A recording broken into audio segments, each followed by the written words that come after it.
Our sponsors for this episode are MTO Commercial and Residential Cleaning Services. MTO has been, still is, and will always be a locally owned and operated company. Paula started MTO in 1994 and has been serving Harvey County residents ever since.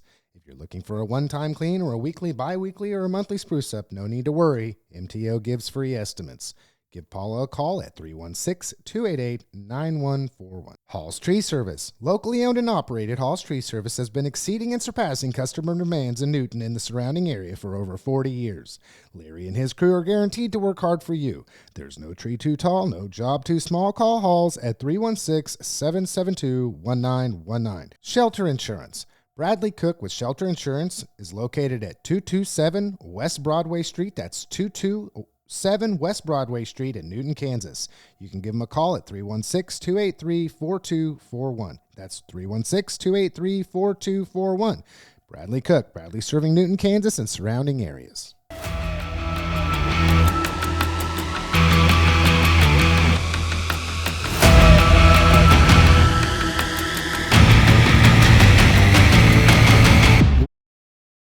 Well, hello, everybody, and hello, Andy and Chad. How was your guys' week this week? Cold, and I'm cranky because of it. Yeah? Yeah? Yeah. Kids are home, the whole deal. Oh, my gosh, yes, the kids are home. My daughter was screaming for an hour and a half last night because there's no school today. Wanting to go to school. She wants to get back to school because there's nothing to do at home. Same on bored. my end. Andy? You know, it's good. Just almost got curious enough to go on to the chats after a group of gentlemen. I think all of us are on a thread with a bunch of other community people that we hang out with from time to time and have lunch with. And this funny messages going back and forth lately. It almost made me want to go look at the Facebook comments under the school closures. There was enough there for me to get almost curious enough to go read them. And I thought, I don't want to waste 5 minutes doing that. But I was about to go get some popcorn and, jump on that. But no, everything's been good. Great week. Really excited to kick this semester off and for the school and my kids in sports. Basketball's coming for my son. My daughter will be assisting too. And so I'm looking forward to being there together with them, and she's going to be a manager for his team, which is nice. With one of her best friends.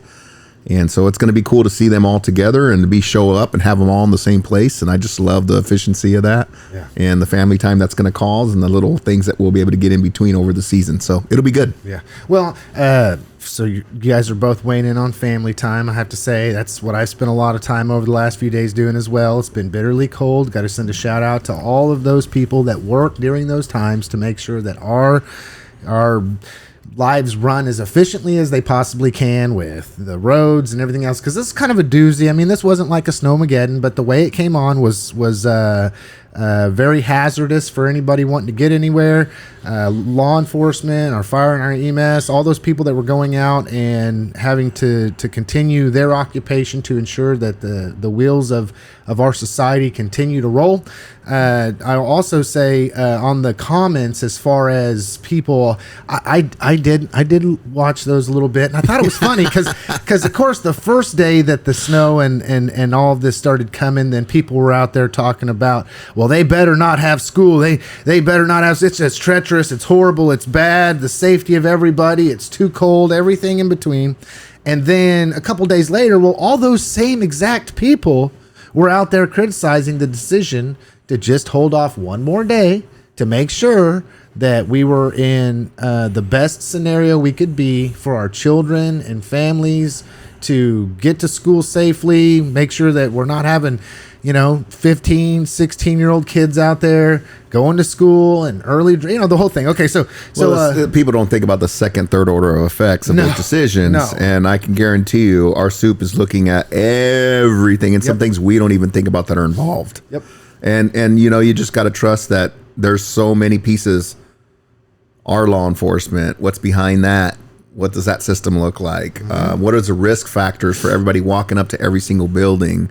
What do the sidewalks look like? There's so many things that have to fall in place. So yeah, it's so interesting to me though, to your point, the same ones, and you see it all the time. All online. the time. they're reactive to this deal, and then they're totally switching it, and it's like, dude, that was 2 days ago. Where did you go? Well, you know, it's all about me, don't you know? It's all about me. It's all about my perspective, my viewpoint. I don't have to be right. I don't have to know what I'm talking about. I just have to have an opinion. And I'll make sure that everybody knows what my opinion is, whether, you know, it's a justified or educated opinion. We'll just speak first. And then there's always the delete button. Unless people take screenshots of everything you say, then you can't delete anything. So, as mentioned last week on the program, we're going to do something a little bit different this year. So, I just want to say once again that at the beginning of the program, after we ask everybody how they're doing in their week was, we're just going to run down exactly what it is that we're going to be talking about. So, obviously, we're going to be talking about weather, road and conditions, and school closures, which we briefly touched on just a moment ago. Then we're going to focus on the Kansas legislature. We're getting ready to get into the time of year in which our legislators are, start back at Topeka and are starting to make decisions and get involved with their job and what they're doing to be able to move our communities and our state forward. So as far as the Kansas legislature goes, we're going to talk about medicinal marijuana, Medicaid expansion, increase to legislative pay, and taxes. If we do have some time, we'll probably cover some of the things that have been happening at a national level, which have to do with terror attacks. And I just got to say, Chad, last week you made a comment. We were doing it on the 1st. We had our last program on the 1st, and you had mentioned that, well, if there was going to be some kind of a terror attack, that it would be done on New Year's Eve. That would be a time. And although there was... 2 million people sitting all in the same place. Yep. Seems like a pretty good time. And looks like there was somebody that had the same thinking that you had and utilized that as an opportunity to create chaos and disorder and mass murder with their religion in mind. So in that instance, not always the case. People hate and have a reason to cause harm to other people based upon ideological beliefs in our country. It seems like it's getting worse before it's getting better. And so first, I want to pitch it over to Chad and ask, what local stuff does Chad have for us this week? Well, I think I already published a story on 419 North Main and 22-year-old Kai Thomas. She's going to be having a fundraiser. I think it's this weekend. That used to be a pawn shop. And, I'm not going to comment about the former owner, but of the pawn shop specifically. But she's taking this building that was closed for 20, 25 years. When she bought it, all the stuff was still in it from 20, 25 years ago. Wow. And she's got a dream for what that place can become. And I'll be honest, it's kind of cool, kind of exciting. And I'm really glad that I spent some time talking to her. And then Saturday, I'm going to have an update on the US 50 Meridian interchange. Okay. Is that the one everybody went nuts about online? Yeah. Yes. All right. Yes. So you're staying on top of it. Yeah. I'm looking forward to you unfolding that. I just decided, I was kind of going through things like, nothing's really been said since about May. So let's find out what's going on. And so I did. And got a much clearer picture as to what kind of timelines are going to be like and where things are at right now. And so...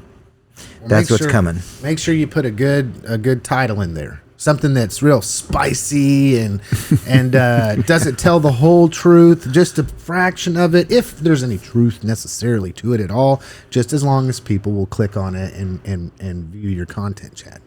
Well, if you were really, really upset about that interchange, you're going to want to take a look at what I wrote. Oh, no. It's getting better, huh? So I'm just going to leave it at that, and I'm not going to clickbait the headline. Okay, we'll do this. We'll see what happens. You'll just look here for the headline about US 50 and Meridian. Okay, so the Newton Kansan by editor Chad Fry has an update to the most recent interchange at 50 and Meridian that will take your breath away. Be sure. Dude. and subscribe to the Kansan. Boy, he's trying to clickbait this thing like crazy, isn't he? Wow. That's actually, I thought that was pretty no, good. I I just came up with that off the top of my head. Being serious, go get the post where everybody went nuts on it, and after he does the article, boop, under each one of the replies. Yeah. Well, then I would get more. Just jam it. And Facebook will go throttle. Just link it. Gotta love it. Gotta love it. Okay, so something else I saw in the most recent Kansan article was you did cover the weather. There was a lot of road closures. I mean, all across the state of Kansas. It's interesting that, you know, I've been around for a minute, not forever, but a minute, and it doesn't happen very often that we see the type of response to the winter weather that we're having. I mean, school closures. We really don't see a lot of school closures due to the weather. I mean, I could go Or back prolonged. and I mean, 3 days in a row. We don't often see I-70 in the northeast quadrant of the state shut down, but that's what we had this time. Yeah. And we don't often see this big long list of state highways being officially closed. And when they're officially closed, people, your insurance ain't going to cover your stupidity when you're driving on it. I mean, I'm just being straight. And that's very valuable piece of information. And you know, one of the things that I think got lost, especially because we just chit-chatted about, you know, this second day of no school. One of the things that got lost here truly is the severity of this storm. It doesn't really look that bad outside. I mean, in Newton, we had about 5.5 inches of snow accumulate. And while that sounds kind of rough, we've dealt with that before. Yeah. But we also had between 1/4 and 1/2 inch of ice underneath it. Bingo. Okay, that came first. And just to give you an idea of the severity of that, there are 2 people that work in our 911 dispatch center that were on the shift when that ice started. They do not live in Newton. When their shift ended, they had to go down to emergency management and ask for a couple of cots so that they could sleep in the courthouse. Because they had a shift that was going to start in about 12 hours. There's no way they were getting home. Oh, wow. Or maybe even potentially getting And back. we've got 2 other dispatchers who spent 2 days wanting to come to work and couldn't. So this storm was fairly severe, whether we want to admit it or not. So for layman's people like myself, and just to humanize this thing or put things to it, I had a 2x4 on my back porch. It's laying sideways. And I went out there to shovel and clear off the top layer so the sun can start breaking it down faster, right? And the snow doesn't morph into this. Because tonight, or last night, I was worried about it freezing again with that little bit of melting. So I wanted to clear out as much as I could to let the sun do what it does. So in cleaning that up, that piece of 2x4 bent my metal snow shovel trying to get it up and out, and had a thick layer on top of it that had dripped down on the sides, and it was under the snow. So when I cleared off the snow, I thought, I'll just pop that up real quick. Man, that thing it's iced out. Yeah. And when you guys, you know, live a little bit right on the outside of town, that road coming in here, that's a sheet of ice out there. Yep. You can see it, right? You can tell. Oh, yeah. That's a sheet of ice. Yeah. Yeah, and it's not going anywhere. So be careful when you're driving. Because if we're in a situation where we have the ice and we have the snow, and then we have very, very low temperatures, just in the single digits with a wind chill that puts us into the negatives, and then we really don't get above freezing, it doesn't go anywhere. I mean, it does a little bit where the snow has the sun does, you know, melt off some of the snow, but as soon as it gets night again, we're back to a sheet of ice. So it's no benefit to think that, oh, well, yesterday at 4 o'clock or 3 o'clock when I was out driving around, when the temperatures were at the warmest it was going to get for the day and the sun was at its peak type of a thing, that means that's going to translate to the very next day of being good roads. In fact, it's exactly the opposite. So it means that in the morning they're going to be crap. Yeah, absolutely. Yep. Absolutely. And it's deceiving because people will think that they're better even though they're not. And, you know, in our society today, everybody knows that, of course, they'll always point the finger at the other person,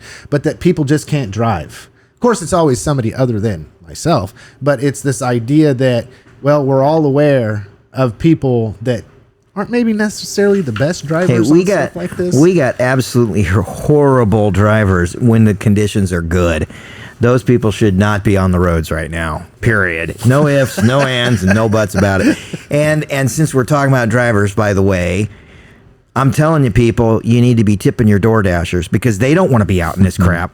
Roger that. Yeah. And that was a major debate on Facebook on Monday morning. Was whether to tip door dashers Well, or for not? first and foremost, should they be calling them over? well, yes, and they did shut down the service for about 4 hours on Monday morning. So you But couldn't. that's probably a busy time for you, but you're hoping you get a little extra tip. Yeah, but Yeah. I mean, yes. Because you're putting people out in the elements. Be aware, people. This is Wednesday that we're doing this, and I was out this morning already, and no tip orders. Are you kidding me? Are you joking? The whole reason that you're calling, trying to get me to deliver, is because you don't want to be out in it, or you can't be. So, Well, where am I supposed to eat if McDonald's ain't open, Chad?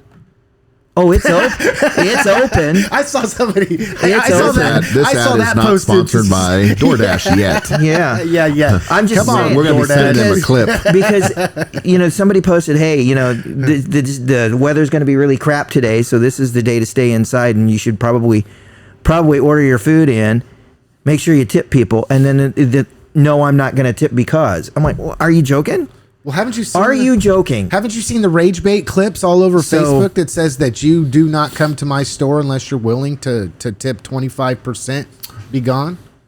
Okay, we got to move on. Just guys. saying. Okay. Anyway, not to incite any rage in anybody, but let's move on to the Kansas legislature. And I got 4 things technically that we really want to try to cover.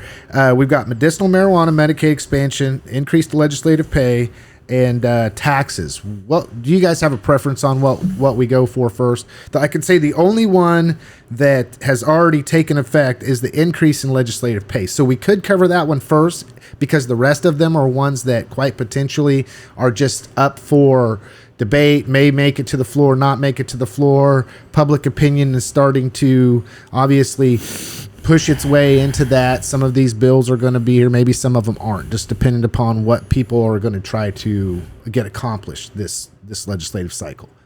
You guys have a preference? Take your pick. Okay, I want to just talk about legislative pay real fast. The Kansas legislature saw a huge increase to their pay. When I was looking here, it showed that this was in a Topeka Capital Journal, is CJ Online. They didn't vote a pay increase to themselves. Just for full disclosure here, there was a bill passed that said that they were going to allow for a third-party entity to review and make recommendations. And then unless the legislature said, no, we're not going to adhere to these regulations, then it would go into effect. And it was not stopped. The way that they worded it was legislature failed to intervene on a plan to increase pay that it never directly voted on. Okay. Good facts. The Kansas House and Senate passed a bill in 2023 establishing a legislative compensation committee that recommended increased legislator salaries to $43,000 a year. The current rate is $88.66 per day, which is about $8,200 a year. But with additional per diems and allowances, most made closer to $23,500, according to the Kansas Legislative Research Department. So I don't know if that's how you could interpret that, but let's just say their day-to-day salary increased. Now, for most that don't know, just because the legislature runs for 3 months and they're compensated for that period of time, that there's a lot of stuff that takes place in the off cycle, if you want to call it that. So from, your June to January, we'll just call it roughly, there are still things that legislators are compensated for if they are working within the realm of what they're allowed to do. So the question then becomes, should legislators make almost double the amount of money that they have previously made over the last however many years? What is your guys' thoughts? Do you know when the last time they had a compensation increase was? Wasn't it like in the 70s or 80s? I believe that it was. I think Andy, it was like maybe 2008. Okay. Oh, so okay. So they had one recent. Well, that is recent in this world. Yeah. Okay. Okay. So here's my take on it. There's a lot of ways to look at this, and so he'll be my take on it. So if you take, and this will be controversial for some, but hopefully this will shine light on what it might look like to be in a position like that. So let's just say somebody is volunteering to do that, or has been sent up there by their area, their people, their constituents, and they have to, most of them live there Monday through Thursday, at least, or Friday mostly, Monday through Friday. What does it cost to live there? Well, they do get a per diem for room, board, food. Right. So there is that. But I just let me say this real quick. Proponents argued increasing the pay would attract and retain less wealthy and retired people to seek office. So here's that kind of makes sense when you talk about so whether you just or not want wealthy and retired no people? It's saying the that way it was set was doing that. So like if somebody wanted to go ahead, Chuck. Okay, so what they were doing was a base salary of $88.66 for every day of the session. It worked out to about $23,000 or $24,000 a year. And senators were a little bit more, but yes. So quite honestly, what was happening is that, you know, like a dude like me, I gotta work, man. Yeah. I gotta work. So you want me to walk away from my job so that I can earn $24,000 a year? Nah, ain't gonna happen. And at that same time, while we were averaging between $23,000 and $24,000 a year, Oklahoma, Missouri, and Colorado were at $48,000. It allows somebody to have a full-time job doing that. Well, but here's the thing, though. I mean, it's again, this is. There's a lot of ways to look at this, but I'll say that here's a. Let's just say I know 8 or 9 of those people up there, personally. Let's just say they have businesses, and their working days, if they were just to focus only on their business and not do any community service at all, let's just say they make in the ballpark of $500 to $600 an hour if they were to do a 40-hour work week. But yet they're up there working in a position that's giving them $80 a day or $80 a day when that's not even worth one of their hours if they're working their regular business. Exactly. And so you've got to really think about what some of the, not just what you think is a lot or what you think is not right, the sacrifices that are made for operators to be up there that really understand how to build those structures. Because you do want, you want to send the best of the best that you can get your hands on up there to affect change for all of us, right? That know how to communicate, that know how to work back into systems. And most of those people have done it at least once before, so they're familiar with it. It's not always the case, but I would bet on somebody that's already secured their own lifestyle to go represent me than some of us that are still working on it. So I think there's a lot of value into paying people and giving that opportunity for them to at least say, hey, we're trying to show a little bit of love, because when you're looking at that end of the spectrum, which there's tons of those people out there, what are they really not getting? And what are we not getting as representation of attracting those kind of people? At least telling them we understand that you're giving up a lot, not the opposite end of the way people think about that. The scarcity mindset, right? Yes, bills are high. Yes, there's a lot of stuff going on, but we are in government in this, and I'll tell about our community. I mean, look how far behind we are on maintenance and things. And we're continually sliding backwards, and we think we want to put money into something over here in this pocket, not realizing that we're going to pay triple for it later because we're not keeping it up. And then we want to make it a conspiracy theory that the only reason why we're not keeping certain things up are so we can get the money to change it out. Well, when you start playing those games, you're way behind the 8 ball. If that's what your perception is, and if people are pushed to the point where that has to become their strategy, right? I mean, we've got to start thinking differently. Maintenance is important, and making sure people are getting a livable wage, because that for a lot of people is not a livable wage. When you have to be away from your family, making $55,000 a year, and you have expenses out there that are going to take $15,000 of that, how are you going to support your family? Yeah. And how are you going to do the job when you have to have another job on top of that just to make it work? Are you really doing the best work for the people? Yeah. Well, and then it comes down to the fact too, and I'll just say, folks, I've been openly and vocally a proponent of an increase in legislative pay.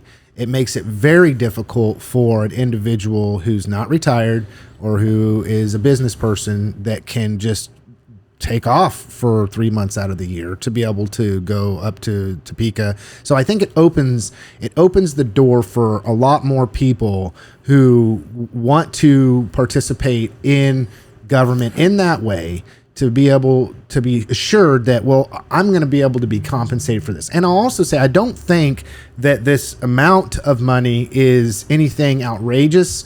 I mean, it depends on how you cut the cookie, because you could say, well, being they're only working, 90 days out of the year, then you can quadruple that, and that's the real-time wage. Not necessarily true, but you could look at it from all different perspectives and say that, the amount of retirement that they're going to get is going to be based off of quadruple that or whatever. But the reality is that that's not an outrageous amount of money. I mean, that's about average for what people, generally speaking, make per year in the state of Kansas. Am I wrong? Well, and again, just take a look at the states around us. It's not an outrageous amount of money. We're not going to be paying more than anybody else. We're just catching up. Yeah. Yeah. And you get this thing with even our local entities, right? You have one city police force that raises their pay and people start getting plucked off, and then you got the other ones that have to raise it after a bunch of their people got plucked off, because to them it's a lifestyle change for their family.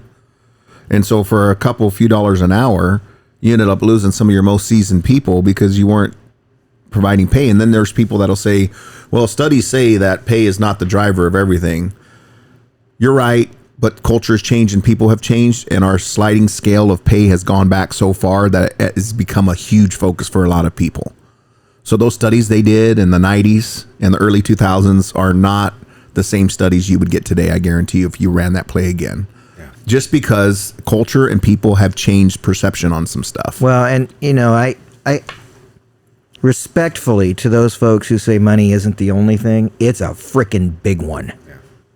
Especially with cost of living and inflation going on. Huge one. It helps. I mean, there's just no question. And if you're trying to attract from someplace other than where you're at,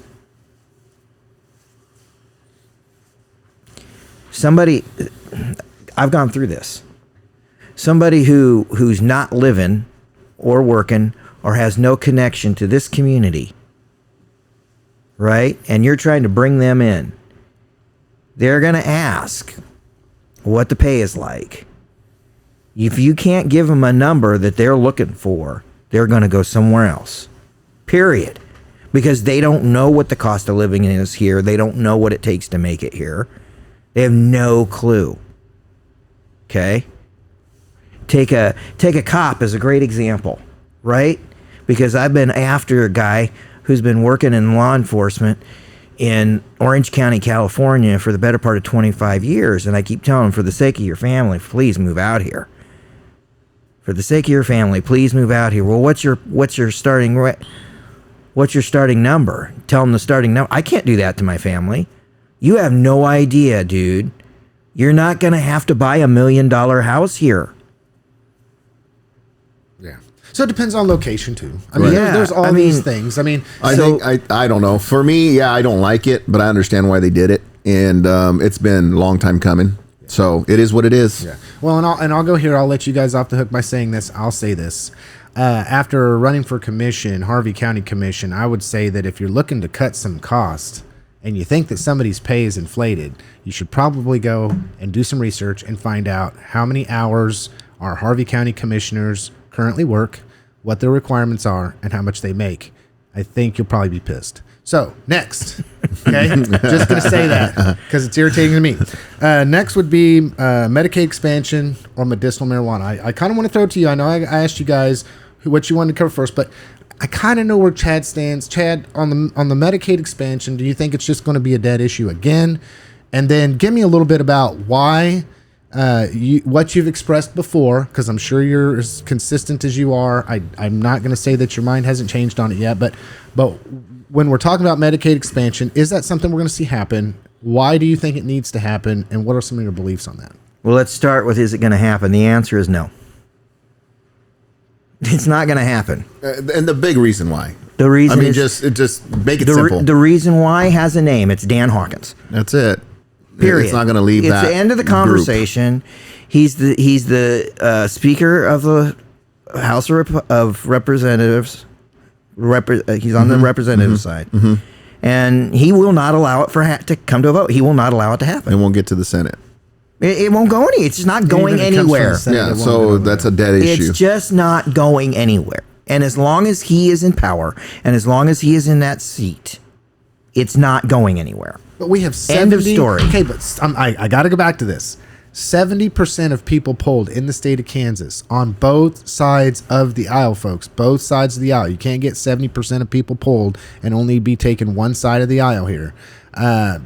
Believe that we should have Medicaid expansion. Yes, they do. There's a lot of details you can get in the weeds on that. But at the end of the day, we're going to talk about something that will not happen. And we know why. And that's where you just got to, you could talk yourself in a circle and chase your tail. You're never going to catch it. Do I think it needs to happen? Yes. Why do I think it needs to happen? Because I spend time talking to people like Val Gleason, who is president and CEO of NMC Health. And yes, it needs to happen. But they want the money to come in. At the end of the day, system. It doesn't matter what I think. What matters is Dan Hawkins. Yeah. But makes it simple. The leaders of those respective branches, both the Senate and the House, are elected by their constituency, which is correct. Elected representatives. Right. So, I guess I don't understand, if I'm going to talk in circles here, why it doesn't seem to be a bigger issue, and why it seems as though even with the knowledge that there's such a focus put on this year after year after year, do we still have a scenario play out in which I guess I'm gonna go. So okay. I think I know where you're going. I know where you're going, and I'm going to answer your question before you finish asking it. It's because no one has been to date really talking about the fact that the speaker is the stopping point. They're not.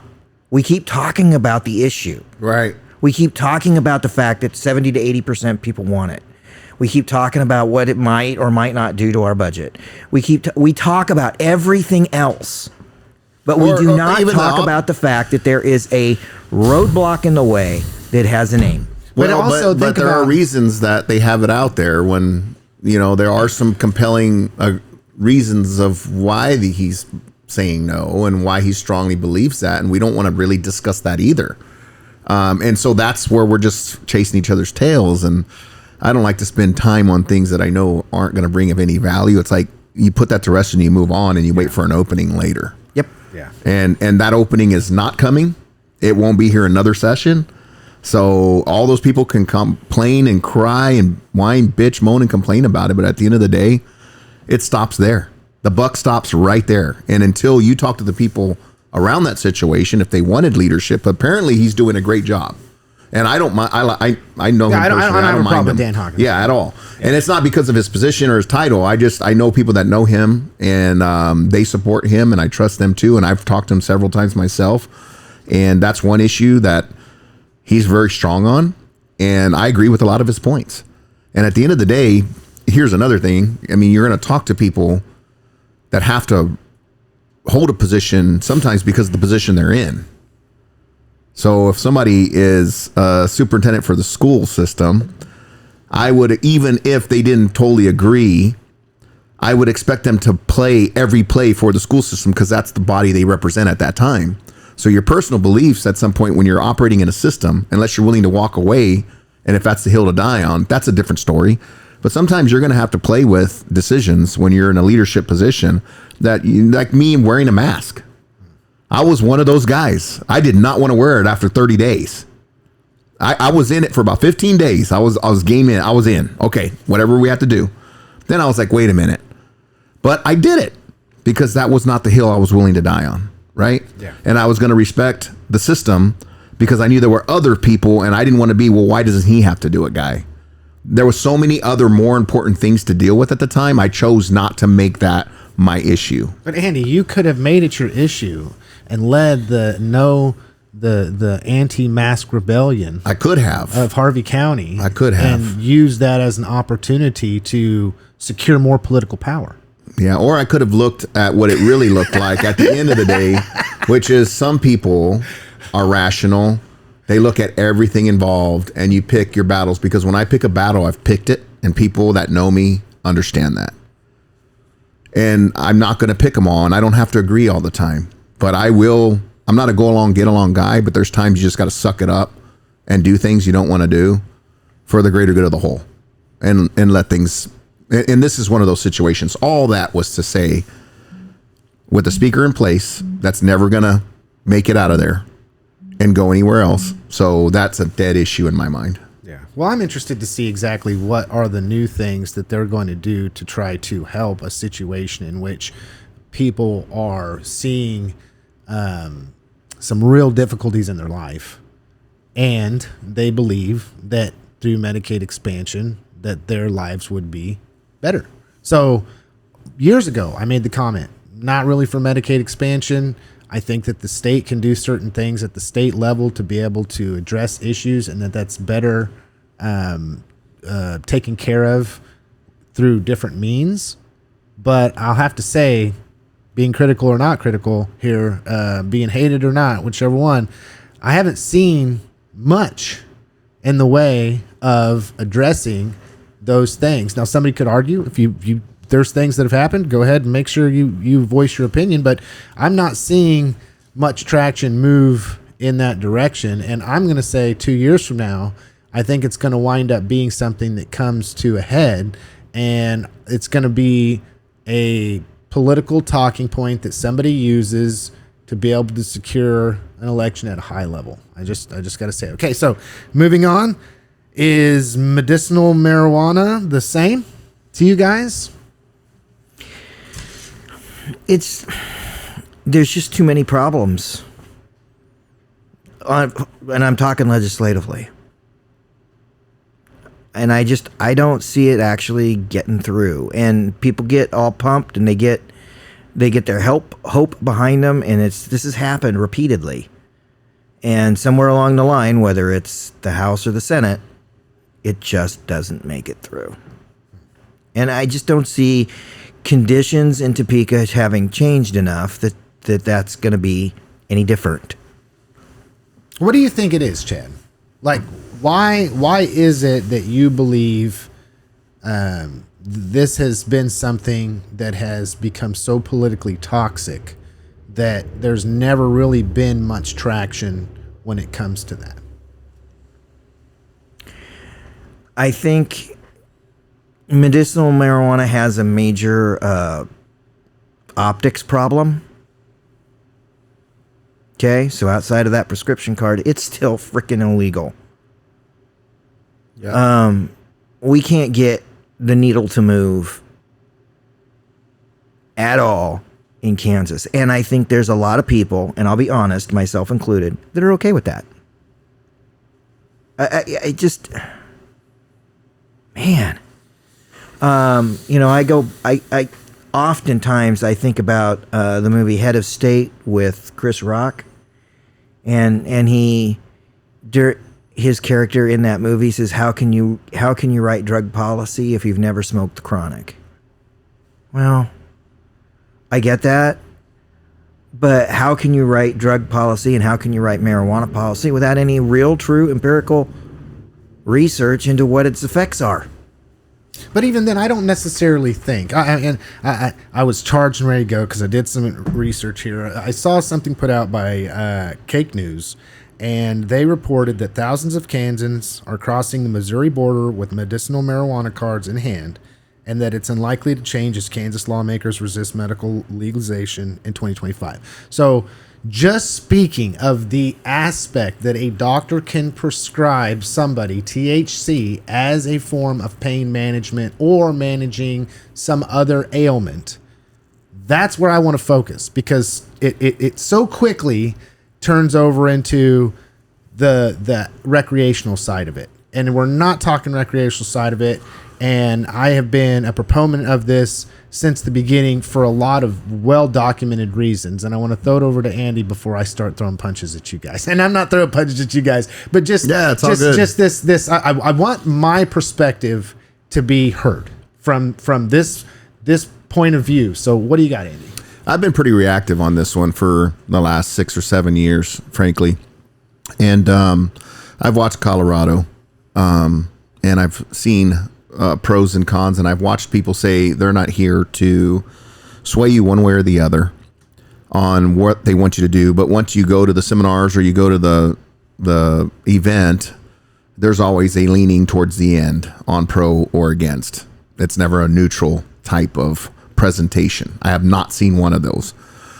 When you get down to the root of that, it's disappointing, because everybody's trying to sell something, right? You go to this seminar and then you've got an insurance agent at the end of it that sponsored it, that's pushing their product or whatever. And that's fine, but this is what you get in this world, right? You've got doctors, you've got people that want to create it, you've got farmers that want to grow it, and you've got a whole nother side to it too. So you've got these warring factions that are trying to manipulate their systems and their movements, and this becomes somewhat of a left and right thing, or red and blue thing.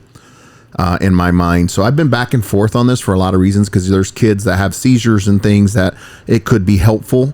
I've seen that data and I've seen the realness of that. And I have a friend that has a child that needs it in Texas that takes it, and it's made a world of difference for that child's life.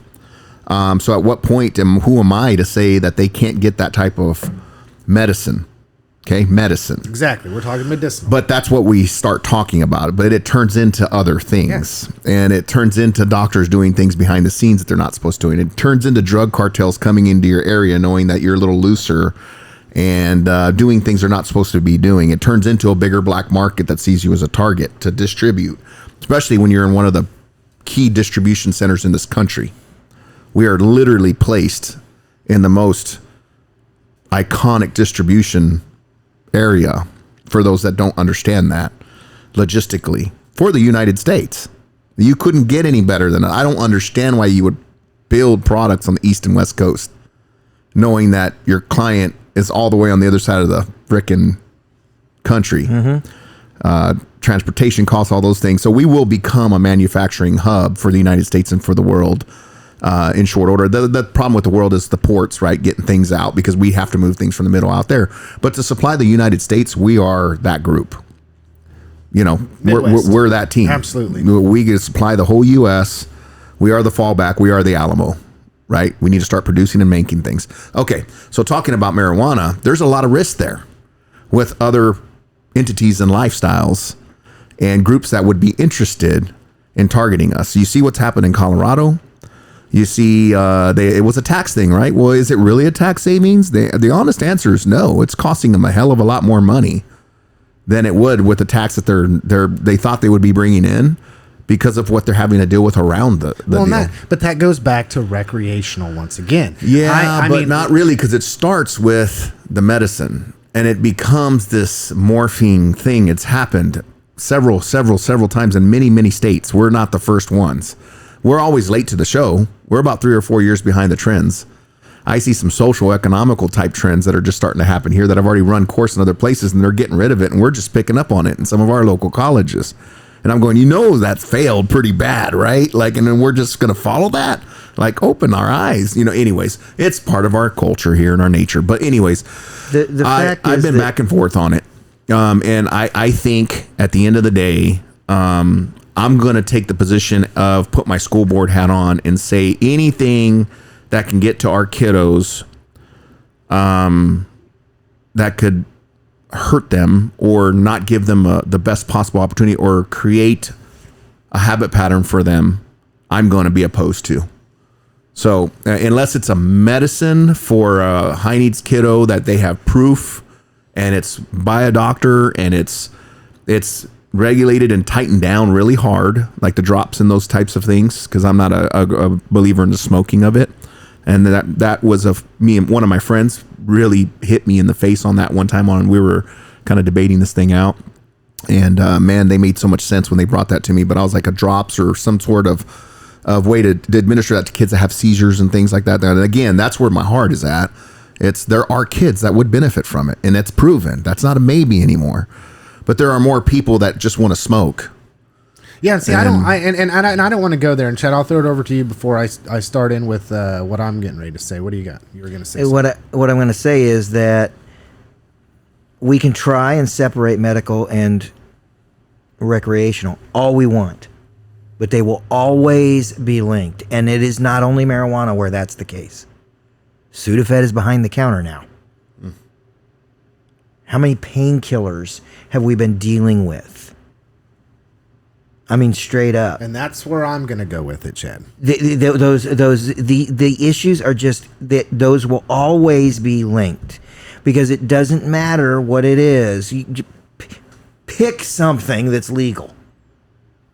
Loratabs, hydrocodone, Adderall. And here's the thing. There you go. Ritalin. And every one of those gets abused. Every one of them. 100%. My heart wants to say, the strong libertarian in me, why the hell is it the government's business of what I do or not do anyways?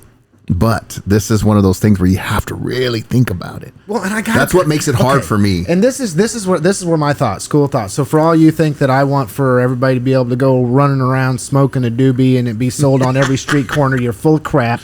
Okay, where I'm coming at it is the hypocrisy. I've seen what addiction can do in people's lives, and it's amazing at the amount of people that become addicted to substances that were first prescribed by a doctor. Instead of pain management that is less addictive, which could potentially be THC. I mean, it can be used as a form of pain medicine.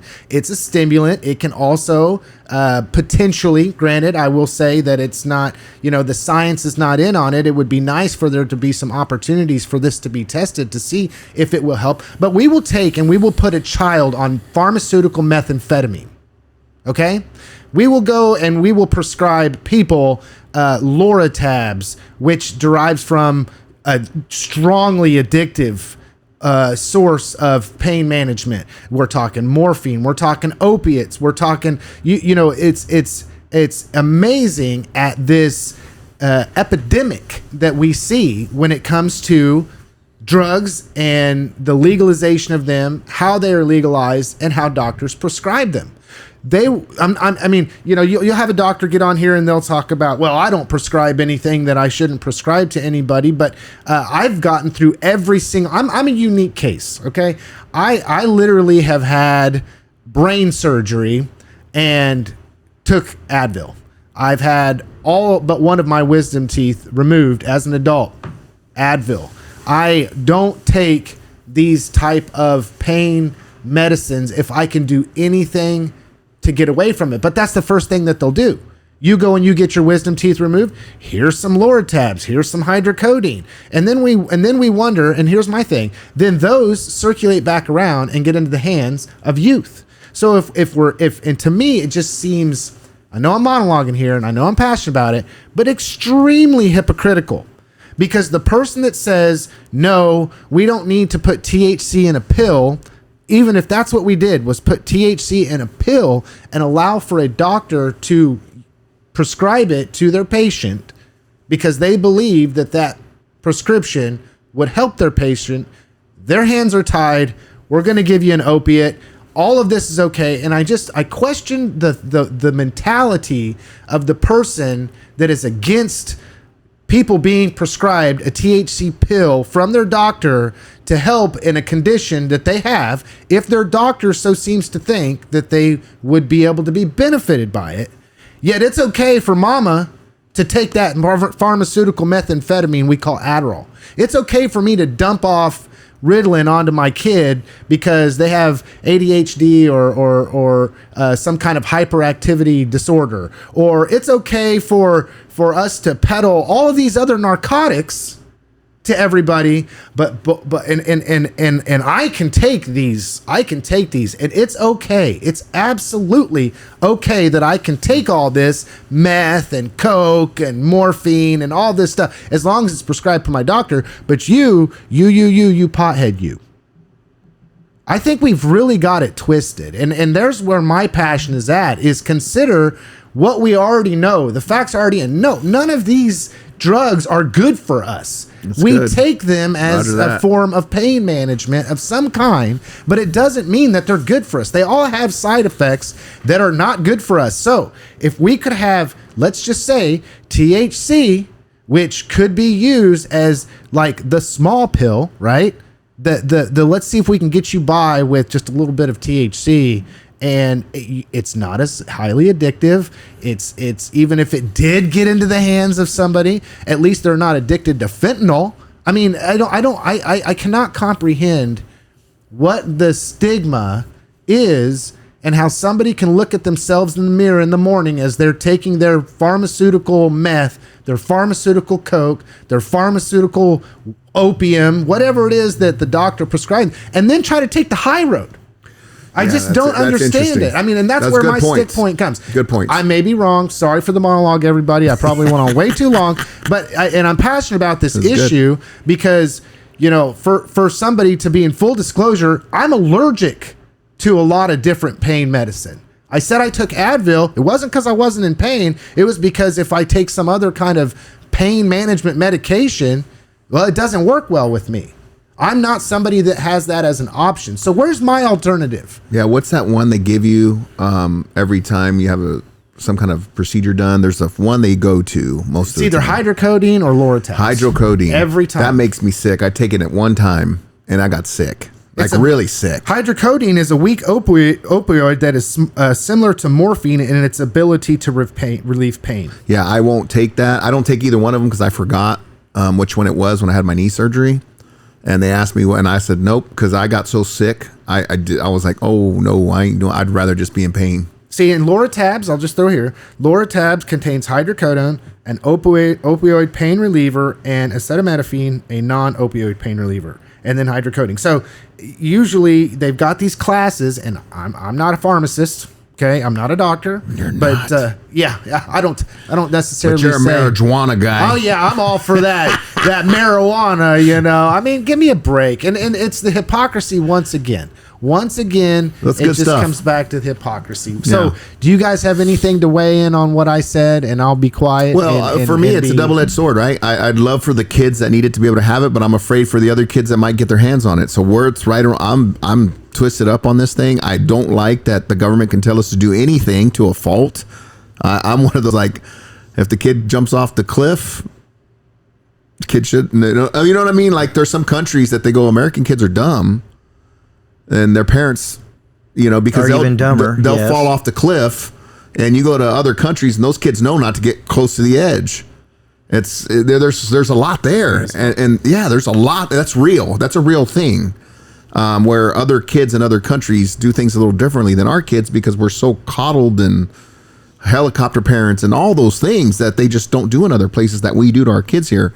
So, you know, looking at the situation, the yin and the yang, right? The benefits versus the cost. Again, my concern for kids getting it when they shouldn't is a big concern for me. And I know opening that door is going to open a lot of other doors. And I love a lot of what you said because you are right. And the other thing is we've been manipulated since the 40s that we're just going to say marijuana because that's what we would know it as is bad. And there's generations of people. Reefer madness, especially in those shows that they put on. Kill yourself over the deal. Yeah, 100%. I mean, you've seen those old classics, right? Yeah. Well, we have a huge population of people that are addicted to these more addictive. Yeah, and in the church I grew up in, for me to even say what I just said about being open to the conversation is unthinkable. That's like I would stay away from that that guy. He's messed up now. Well, then I just gave everybody else a reason to stay away from me. And I'm sure when, somebody will say that Lance wants to go peddle marijuana on the street corner and give it to our kids. And Lance has got a marijuana card. Oh yeah, I'm one of those people from Missouri that go to Missouri to get my medical marijuana. Telling people how they should do it. Yeah, that's right. Yeah, you got it all figured out. Yeah. At what point do we need to put out a disclaimer on behalf of Wichita State since you're wearing their logo? Oh yeah, that would be next. Hey, I earned let's this. keep it going. I earned this. It's Wichita State that's infiltrating from the college liberal mindset. It's coming through the microphones. God. Yes. Oh my God! Here, I'm going to piss a lot of people off with this next one, and we are getting close to the end, so we got to make this. No, it's no sorries. I just trying to keep it at that hour. But no, I'm hearing something over and over and over again, and it seems like this conversation of taxes seem to come up, and it reaches a fever pitch in times of economic instability. And I'll say we're in economic instability. I mean, obviously, the price of everything is increasing except for wages. We're in this situation where my dollar's not going as far as what it did before, coupled with this big ball, and we call it, one thing we want to do is we want to say it's the government. We want the government to stop taxing us. And I just thought about it. I've been paying attention to the Harvey County Commission, and we'll go here. Okay, it's not very difficult. When you get your Harvey County real estate tax statement, it says right there at the top how much you owe. I'm just going to be personal here. I have a home that's valued at $120,000. My total tax levy accumulatively for all taxing entities is $2,318.92 a year. You can open it up very easily. It's easy to open. And you can come down and you can look and you can see it's broken down. How much am I paying in state taxes, county taxes to the city that I reside, which happens to be Newton, Sand Creek Watershed District, USD 373, USD 373 Recreation, and then special assessments. So it goes through and it tells me my previous year, how much money was spent of the 2,000, whatever it was last year that I had, and then of course this year. So I hear a lot at the state level where I don't know what it is about what's going on at the state level right now, but they're talking about how they need this legislative cycle to give tax relief. I'm going to look at myself as the average Kansan. Okay, I don't have anything extravagant. I'm sure people have more. Some people might have less. Some people look at me as I'm in this great situation. Others would look at me like I couldn't even comprehend their situation because they're doing way better than I am. But I'm starting to see this as a political talking point. All right. The state of Kansas, I paid $20.65 this year for my state taxes. Property. Okay? So let's say that somebody's making you the property tax for a residential property. Let's say valued at $120,000. So let's say that they were to come along and they were to slash my state taxes by 50%. They would save me about 80 cents a month. Is that going to help me out somehow? I'm getting tired of buy a Coke. Oh, well, hey, maybe not even that. Can't even buy a Coke 3 months. Anymore. Can't even buy a Coke anymore. Okay. 3 months, you can get a Coke. Well, you gotta go on 10 for 10 day. Oh, okay, all right. 10 for 10 day. Well, you got to save up for that a couple of years. Well, if it's summertime, it's summertime. That's a 1 year. 1 year, you get the $10. And if it's summertime, I might get away, that baby, for that Coke. 69 cents 32-ounce soda. I love the perspective, though, Lance. Keep going, baby. I mean, it drives me crazy because it's like there's no end to people that would like to take advantage of you, and they'll do it in the name of helping you. Let me set you up here. Go ahead. Let me set you up. I'm on one today. If anybody can't tell, because you're talking about property taxes, all right, and you're talking about how you're hearing at the state level. Let me tell you something.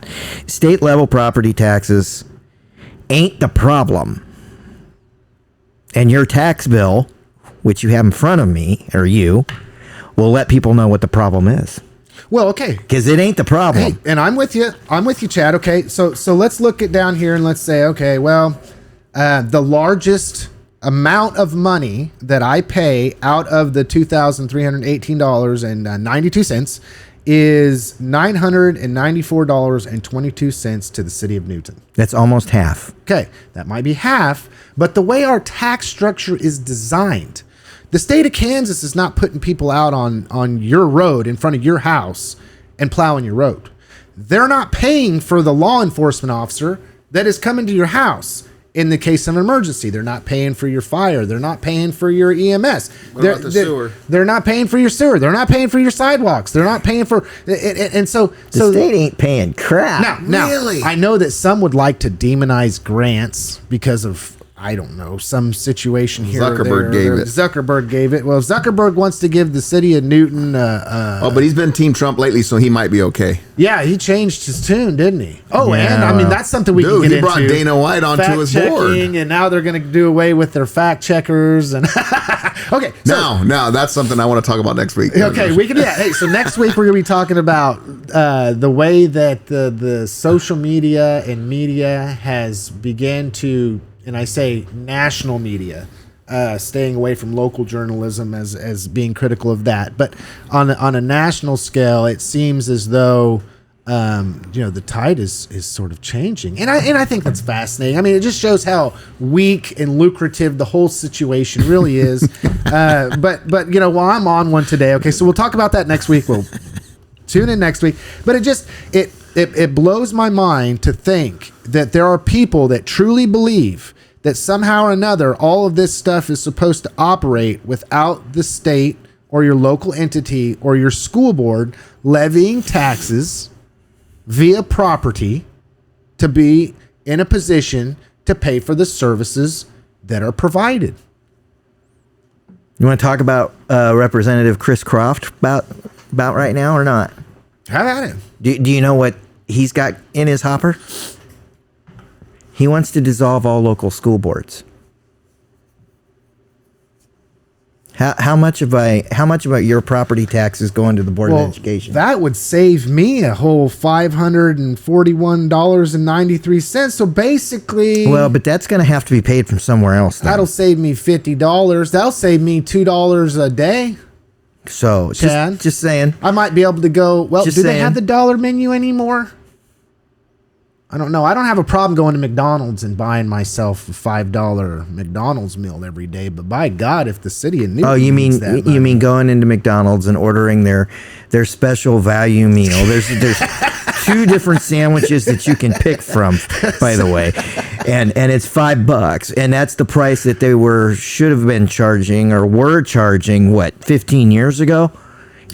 Yeah, I hear you. I'm on one today. My apologies, everybody, but I want for people to think, okay? And we could dive in. We could have done an entire episode just on taxes alone. But where I'm at is just come on, people. Just because you're hurting, okay? And I know that finances are difficult. But there is no end to what a politician will tell you they're going to do for you in hopes that they get elected when there's not a damn thing they can do. And if they're going to do anything, they're going to save you. They're going to cut your state taxes by 50%, and I'm going to be paying $1 or 88 cents less per month. Let's get real. It's to a breaking point. Here's something here's something I'm gonna throw into the conversation because I don't like paying taxes either, but who does? Nobody does. But I don't even remember what the issue was, but something popped up at the county 10-15 years ago, and John Waltner was the county administrator at the time, and he made a statement to me that I don't think I will ever forget. He said that this hardline right that seems to think that everybody just is going to have to pay for what it is they want and nothing else needs to wrap their head around the idea that if they ever actually get to that point, they better be ready, because they're not going to be able to afford somebody from the county, which would at that point be stripped to bare bones and maybe even beyond, showing up at their front door saying, your road needs to be redone. You might be the only one living on the mile, but it's going to be $1 million. You ready for that? No, then they want everybody else to pay. But they don't want to pay for everybody else. That's what it comes down to. Taxes need to work on the bathtub principle. And you got to ask yourself how many people you want filling your bathtub. Newton, of all places, made a very astute decision when it formed its Recreation Commission because they asked that question. It's no accident that all the way back then they decided that the best direction, and there was some state guidance to send them that way, that for recreation, the taxing entity is actually the school district. It is not the city. Why is that? It's bathtub principle. Bigger. USD 373 is more than the city limits of Newton. It includes North Newton. It includes Walton. It includes McLean, a town that's not even a town anymore. It includes all of those areas. Okay? So if some kid from North Newton wants to play summer baseball, bring it on, let them. They're helping pay for it. Thank God for that. Yes, because you've got an expanded tax base. It's just like bringing Canada in here pretty soon. No, I'm just joking. Yeah, Greenland will be next. And Greenland. I could talk about we'll that. Expand our tax base. Is there some way that the Newton School Board can tax Greenland? Oh, I'm sure. Well, we're going to work on it. We'll squeeze every bit of. I sent an email in from my USD 373 email account. We'll see what happens. Did you? We're getting creative over here. Did you CC Trump? You CC Trump on Of course. that? Yeah. Trump Jr., because that's a little easier to get a hold of him. I mean, you know yeah, what I'm saying? yeah. We'll see what's Yeah. up. Yeah. He's the one on a plane yesterday. And he was in Greenland. He was on a plane over there. Yeah. Like right after they talked about it. We're gonna buy Greenland, folks. I'm We're gonna buy guessing that Greenland, was and it's gonna be the you know what? 51st. For defense, that was- the defense purposes, I'm all about all that stuff if it's a win-win situation. I just don't want to be too much of a bully, but I know you have to posture a little bit to get things done. I get it. I know a lot of people don't like it, but I'm glad it's happening. Donald Let's have Trump, the conversations. Donald Trump is going to eminent domain Greenland. Okay, we're coming to the end of the program, and that'll be the next Newton, Kansas. So make sure to subscribe Oh, that was good. That was good. The headline I got on that lightheaded will on be that headline on that will When's the be last time Denmark Trump went to moves war? to Oh, eminent sheesh. domain Greenland. All right, so we're coming to the end of the program. We have got to our place. What are you guys' last words, Chad, Andy? I'll go. Okay. Over the holidays, I got a message from somebody that attacked me on Facebook. Unbeknownst to me, later, I actually had a meeting with a group of people for an organization here in town, and they were part of the board. I truly did not know this person, that it was the same person. You get attacked, and people write you crazy emails sometimes every once in a while. And when you're doing things and making decisions, that's what happens. I get it, right? But that was a deal, and frankly, I'd forgotten about it. And he messaged me and basically said he's not going to pull punches. He knows he doesn't know me. He apologized in a sense, but also asked to meet. And I thought that was really cool that somebody that I don't know, that I'm going to get to know, which I'm grateful for, was upset and didn't like me because of whatever they were hearing or whatever their version of me was without knowing me. And they're willing to have a conversation with me. And because of this podcast and listening to us and listening to the way they know I think now, because they've listened to us enough to know that, oh, wow, I actually think more like this guy than I thought. He's not maybe what I had projected him to be. So thank you guys for giving me a platform and an opportunity to just be me. And for somebody out there that did not like me to say, yeah, I think this guy could be okay. So they know who they are. I appreciate that. I'm looking forward to growing that relationship and building that bridge and figuring out how we can team up to serve this community. And that was a huge blessing for me over this holiday weekend that we had, or this holiday break that we had. So thank you, Guy, for that. Appreciate you listening and watching this program.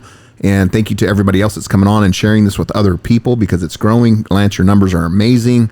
I think there's sometimes you're up in the 10,000 range. I saw your YouTube. Some of your videos are getting up to hundreds of views just on YouTube alone, which is a big lift. And with all your reels and all your branding that you're doing, I know there's tens of thousands of hits per podcast. And so that's pretty exciting. It's fun. We're getting to be each other and ourselves as friends, but we also, you know, serve a bigger purpose here. And so I'm having a good time with this. Thank you guys for letting me be a part of it. And I'm looking forward to continuing to grow. And what's going to happen here over the next 3 months is going to be unbelievable great. Oh, yeah. So excited for us, guys. Yep. Chad? My final word. I'm not going to be able to go to a wrestling tournament this weekend because adults are getting in the way. It's disappointing. But onwards and upwards as Newton High School sports begins to get back into swing. I hope for lots of victories and even more importantly, lots of growth amongst our young athletes. Very good. Very good. You're here. Keep watching the program, folks. We've got a lot of very wonderful interviews on the way. We're going to be doing some updates in different areas of our community. Just starting that this year. I've got some really good interviews, like I said, in queue. I think you'll be really surprised at some of the people that we're going to have on here. Last thing I got to say is, in the words of Franklin Roosevelt, the only thing we have to fear is fear itself. Have a good week, everybody.